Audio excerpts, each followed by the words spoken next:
გადაწყვეტილებლად მეთქვა ის, რის თქმაც მინდა და რისი თქმაც მინდა არის ის, რომ ყოველთვის ამ ცხოვრებაში დაისახე ერთადერთი მიზანი, რომელიც ყველა მიზანზე აღმატებულია და სხვა ყველა სიკეთეს მოგიტანს და ეს მიზანი არის ერთადერთი.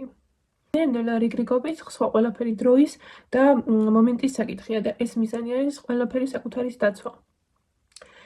ყველაფერი შენის დაცვა უნდა იყოს შენი უმაღლესი მიზანი, რომელთაც უნდა ემსახურებოდეს სხვა ყველა მიზანი. ყოველის ყოვლისა, უნდა გწამდეს საკუთარი თავის, უნდა გწამდეს საკუთარი ოჯახის და შენი რწმენამდე დიდი უნდა იყოს კონკრეტული ადამიანის ან მოვლენის მიმართ, თუ რამდენად შენი არის ის. მაგალითად ავიღოთ სამშობლო, ქვეყანა, რომელშიც შენ დაიბადე, არის შენი და სხვა ქვეყანა, რომელშიც არ დაბადებულ ხარ, არის სხვისი. შენ იმ ქვეყანასთან არ გაქვს არანაირი კავშირი, არც სისხლით, არც ფიზიკურად, არც სულიერად, არც მენტალურად. მამა ჩემი ყოველთვის მასწავლიდა, რომ ცხოვრება უნდა შემექმნა და მომეწყო ქართველ ადამიანთან, თუნდაც ის ყოფილიყო კოჭლი. რადგან, როდესაც შენ ხარ ქართველის გვერდით, გამოდის, რომ შენ შენსას იცავ. ესე იგი, შენსას უფრო მაღლა აყენებ, ვიდრე სხვისას და ყოველთვის თქვენი ყველა ცხოვრებისეულ სფეროში, ყოველ ნაბიჯში უფრო მაღლა უნდა დააყენოთ, ვიდრე სხვისი.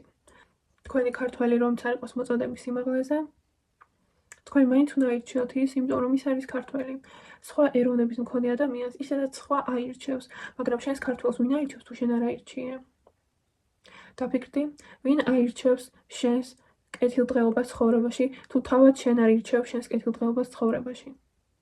არავინ, იმიტომ რომ ადამიანები არიან საკუთარი თავისთვის, ისე როგორც სახელმწიფოები არიან საკუთარი თავისთვის, ადამიანებიც ასევე არიან საკუთარი თავისთვის და ეს სრულიად ნორმალურია, ასე მუშაობს ბუნება, ეს ბუნებრივია, არაბუნებრივი არის ის, როდესაც შენ ივიწყებ საკუთარს, ივიწყებ საკუთარ თავს, ივიწყებ საკუთარ სამშობლოს, ივიწყებ საკუთარ მეობას, ივიწყებ საკუთარ ღირსებას და სხვის ღირსებას ეკიდები. იმიტომ რომ ამ დროს უბრალოდ სასაცილო ხარ. შენ ვერც იმ სხვისი კუთვნილების მფლობელი ვერ გახდები და ამასობაში შენსაც დაკარგავ.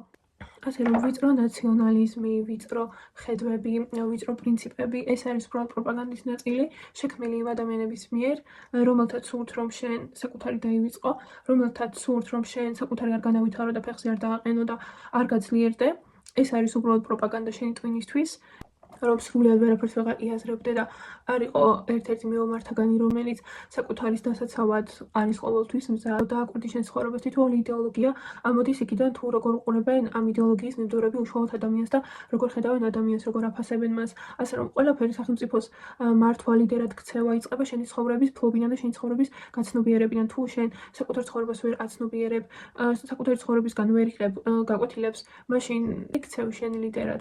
სახელმწიფოც იმგვარად მუშაობს თითქმის როგორც შენი ცხოვრება. სახელმწიფოც უნდა იყოს თვითმყოფი და თვითკმარი და სახელმწიფოსთვის უნდა იბრძოლო ისე როგორც შენი საკუთარი. რეალურად ის მართლა შენი საკუთარია. როდესაც შენ საკუთარზე წინ აყენებ სხვას, შენს ოჯახზე წინ, რომელიც არის ნამდვილად შენი, აყენებ სხვას, ყოველთვის წაგებული რჩება უნდა მოხდეს. დღის ბოლოს ყველა საკუთარ კერაში მიდის, დღის ბოლოს ყველა იმაზე ფიქრობს, რა სარგებელი მიიღო პირადად მან. ბოლოს ყველა საკუთარ თავზე ფიქრობს.